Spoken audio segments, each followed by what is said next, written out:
இந்த தரையில வரைஞ்சிருக்க வரைபடம் தான் நம்ம எதிர்கால பண்ணையோட மாடல்.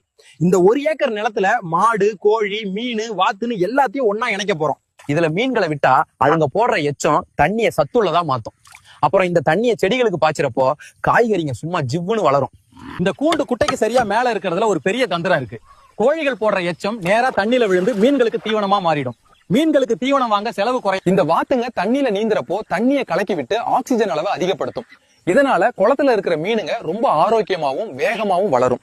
இது வெறும் பாசி இல்லடா, இது மாடுகளுக்கும் கோழிகளுக்கும் ஒரு மாமருந்து மாதிரி. இத போட்டு வளர்த்தா பாலோட அளவும் கூடும், முட்டையோட தரமும் உயரும். இதுங்களுக்கு தேவையான புல்லு நம்ம நிலத்துல இருந்தே கிடைச்சிரும். இதுங்க போடுற கழிவு மறுபடியும் நிலத்துக்கே போயிடும். அந்த சாணமும் சிறுநீரும் தான் நம்ம மண்ணுக்கு உயிர் கொடுக்கும். மண்புழு உரம் போடுற நிலத்துல தண்ணி தேவை குறையும். ஏன்னா இது மண்ணுல ஈரத்தை சேமிச்சு வைக்கும். எல்லா செடிகளுக்கும் ஒரு பிடி உரத்தை போட்டுட்டு அடுத்த வேலையை பார்ப்போம். தேனி பெட்டியை கொஞ்சம் தள்ளி வை, அப்பதான் தேனீக்கள் பறந்து மகரந்த சேர்க்கை செய்யும்.